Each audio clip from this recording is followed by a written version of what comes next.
In the heart of Cambridge, where ivy clings to ancient brick and the ghosts of American intellect whisper through Harvard Yard, a storm broke on a crisp April morning in 2025. The Trump administration, wielding the might of federal power like a sledgehammer, declared war on one of the nation's proudest bastions of learning. With a single chilling announcement, they froze $2 billion in funding, lifeblood for Harvard's research, its students, its very existence, casting a shadow over the university's storied halls. The move came not as a negotiation, but as a punishment, a mere handful of hours after Harvard dared to defy an ultimatum that would have shackled its autonomy to the whims of Washington. The air crackled with tension as news spread like wildfire across campus. Students paused mid-stride, their backpacks heavy with textbooks and dreams, whispering to one another under the towering elms. Professors, their faces etched with disbelief, gathered in hushed clusters, while administrators scrambled behind closed doors. The Joint Task Force to Combat Anti-Semitism, a coalition of federal agencies with the Justice and Education departments at its helm, had struck with surgical precision, targeting multi-year grants and $60 million in contracts. No explanation was given for which programs would bleed. The silence was its own kind of menace, leaving Harvard to guess at the wounds inflicted. This wasn't just about money. It was a gauntlet thrown down, a challenge to the very idea of a university as a sanctuary of free thought. The Trump administration's move reeked of retribution, timed to sting after Harvard's resolute stand against an agreement that would have bent its knee over allegations of anti-Semitism tied to pro-Palestinian protests. Those protests, born of anguish over distant wars, had roiled campuses nationwide, and Harvard, like others, had wrestled with the messy collision of free speech and safety. But to the administration, Harvard's response wasn't enough. It was a sin to be purged, a defiance to be crushed. In the shadow of Widener Library, where students once debated philosophy and justice, a new question loomed. Could Harvard, with its centuries of resilience, withstand this assault on its soul? The freeze wasn't just a financial blow. It was a warning to every institution that dared to chart its own course. The administration's message was clear: conform or be broken. Yet, as the sun dipped low, painting the Charles River gold, a quiet defiance stirred. Harvard's heart still beat, and its people, students, scholars, dreamers, weren't ready to surrender. This was America, after all, where power could be challenged, where the fight for what's right was written in the blood of revolution. As dusk settled over Harvard Yard, the chill of the Trump administration's funding freeze seeped deeper, like frost creeping into the roots of an ancient oak. The campus, still reeling from the morning's blow, buzzed with a restless energy. Students huddled in dorms, their voices sharp with outrage, while faculty traded grim predictions in the glow of lamplit offices. The Joint Task Force to Combat Anti-Semitism had drawn first blood, its faceless bureaucrats wielding a $2 billion axe without a whisper of which programs would crumble. Research labs teetered on the brink, scholarships hung in limbo, and the university's beating heart, its pursuit of truth, felt the tightening grip of an unseen hand. Yet, in the hallowed chambers of Harvard's legal team, a fire kindled. Attorneys, their pens as sharp as swords, fired off a defiant letter to the education department, a missive that thundered with the weight of principle. Neither Harvard nor any private university can allow itself to be taken over by the federal government, they declared, their words a rallying cry for a nation born of rebellion against overreach. This wasn't just about dollars and cents. It was about the soul of an institution, about the right to think, to question, to stand unbowed. Harvard's lawyers saw the freeze for what it was. Not a policy, but a power grab, a brazen attempt to bend one of America's oldest universities to the will of a vengeful administration. The roots of this clash stretched back weeks to a review launched by the Education Department and its allies, scrutinizing $9 billion in Harvard's federal contracts and grants. That probe, cloaked in the language of compliance, had sniffed for weakness, probing how Harvard handled the raw, chaotic protests that swept campuses like wildfire. Pro-Palestinian voices had clashed with cries for safety, and Harvard, caught in the crucible, had tried to balance free speech with the need to protect its own. But balance wasn't enough for Washington.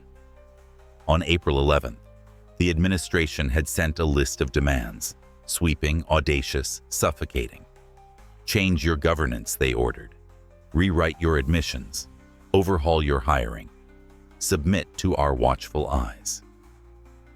It was a blueprint for control, a leash disguised as justice. In the quiet of Massachusetts Hall, where portraits of past presidents gazed down like sentinels, Harvard's leadership faced a choice: kneel or fight.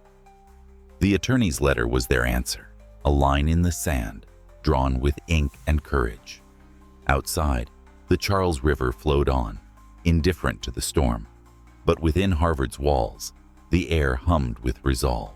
This was more than a university's battle.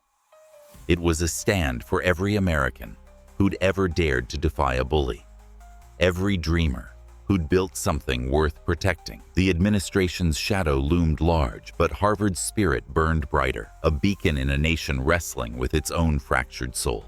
The torch of defiance, lit by Harvard's attorneys in their searing letter, blazed brighter as the university's resolve hardened against the encroaching night.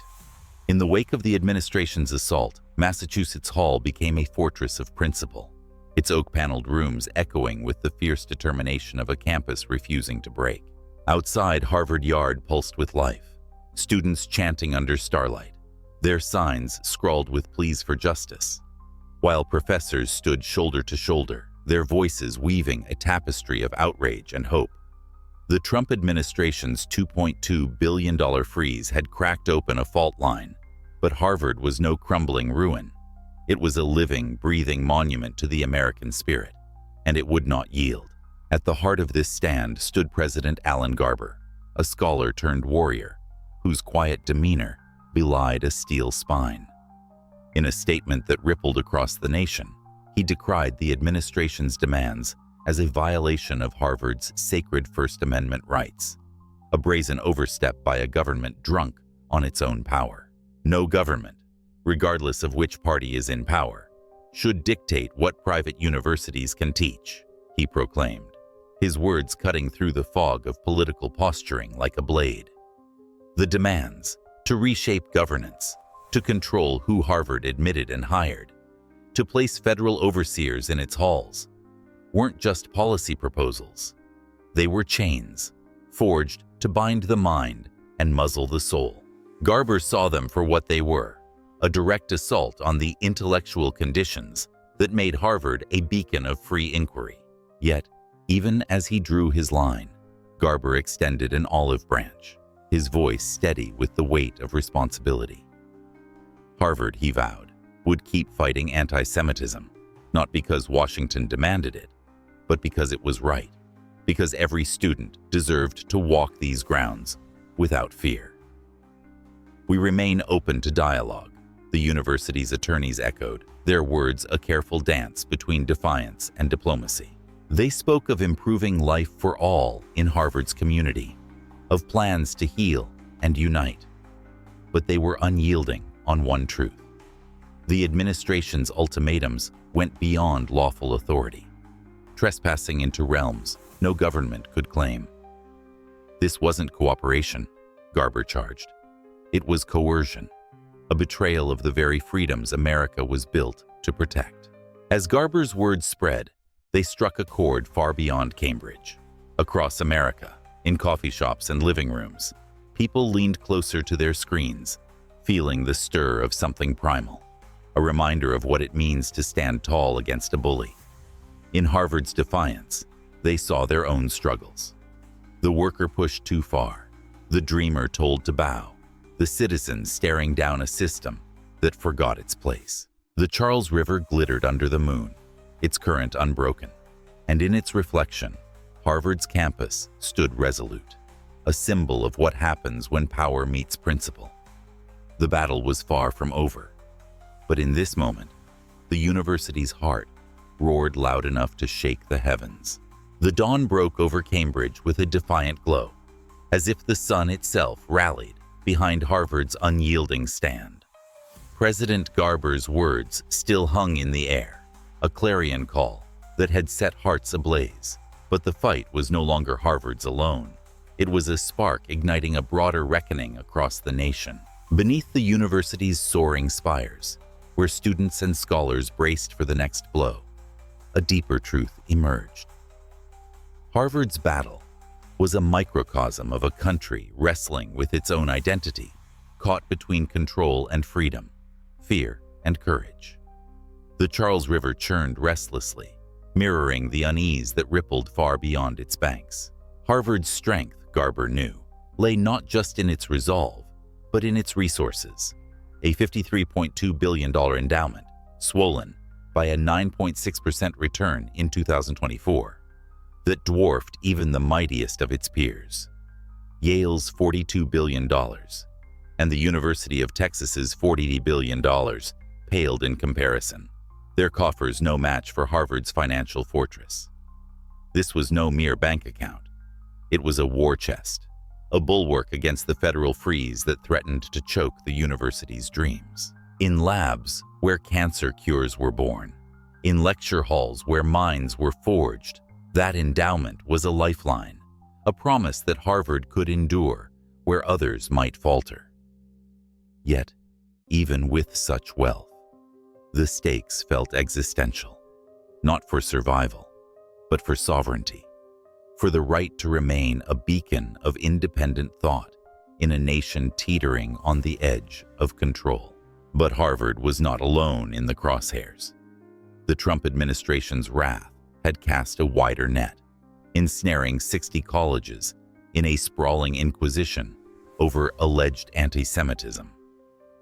From the ivy-clad walls of Princeton to the urban pulse of Columbia, the Education Department's Office of Civil Rights brandished Title VI of the Civil Rights Act like a cudgel, threatening enforcement actions against any school that failed to shield Jewish students. Columbia had already paid a brutal price: $400 million in grants and contracts slashed, a wound that left its campus reeling. Princeton, Cornell, and Northwestern, too, felt the chill of frozen research funds, their futures clouded by the same specter now haunting Harvard. This was no isolated vendetta. It was a campaign, a calculated strike against the heart of American academia, where ideas had long been both sword and shield. As news of these assaults spread, a quiet fury took root across the country. In small-town diners and city newsrooms, Americans began to see the pattern: a government wielding its power not to protect, but to punish, to silence voices that dared to differ. Harvard's endowment might cushion its fall, but what of the others? What of the students at smaller schools, the researchers chasing breakthroughs on shoestring budgets? The administration's freeze wasn't just an attack on ivory towers. It was a betrayal of the American promise that knowledge, not control, would light the way forward. In Harvard Yard, the elms stood sentinel, their branches swaying as if whispering rebellion, and the university's fight became a rallying cry for a nation hungry to reclaim its soul. The embers of Harvard's defiance glowed hotter as the nation's gaze fixed on Cambridge. But the fight, now a blazing beacon, drew its heat from a deeper, more turbulent fire. Beyond the elms of Harvard Yard, where students still gathered with signs and songs, the roots of this clash twisted back to a year of unrest that had scarred campuses and souls alike. The Trump administration's campaign against academia wasn't born in a vacuum.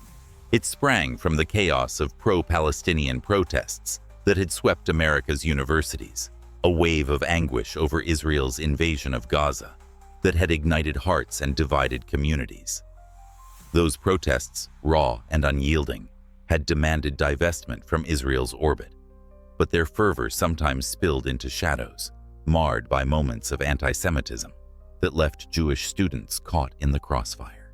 In response, the administration had forged a weapon, a multi-agency joint task force to combat anti-Semitism, its name a shield for a mission that cut far deeper. Launched in early 2025, the task force wasn't just about protection. It was a battering ram aimed at colleges deemed too slow, too soft, or too defiant in handling the fallout. Harvard, with its storied legacy and unbowed spirit, became the prime target. Education Secretary Linda McMahon, her voice sharp with accusation, had pointed a finger at Cambridge, charging the university with failing to shield Jewish students while promoting divisive ideologies over free inquiry. Her words, delivered with the weight of federal might, painted Harvard as a traitor to its own, a narrative that stung like salt in an open wound. President Alan Garber, his brow furrowed with the weight of leadership, pushed back hard. Losing federal funding, he warned, wouldn't just bruise Harvard. It would cripple life-saving research and imperil scientific innovation that America leaned on. In labs where vaccines were born, in archives where history was preserved, the freeze threatened to halt progress that touched every corner of the nation. But the administration's crusade didn't stop at dollars. It reached into lives, snaring students like Mahmoud Khalil, a Columbia scholar detained despite his legal status, his dreams of study shattered by deportation threats. Khalil's story, echoing from New York to Cambridge, was a grim reminder. This was a war on ideas, waged against the young as much as the institutions they called home. As Harvard stood its ground, the nation watched, breathless. The protests that sparked this fire had faded, but their echoes lingered, in the faces of students who'd marched, in the fears of those who'd felt unsafe, in the hearts of Americans grappling with a world that seemed to fracture faster each day. The Charles River flowed on, its surface calm but its depths roiling, much like the country itself. Harvard's fight was now a mirror, reflecting a truth as old as the revolution. When power seeks to silence, it's the courage to speak that keeps freedom alive. In dorms and lecture halls, in cities and small towns, people felt it. A stirring, a call to stand,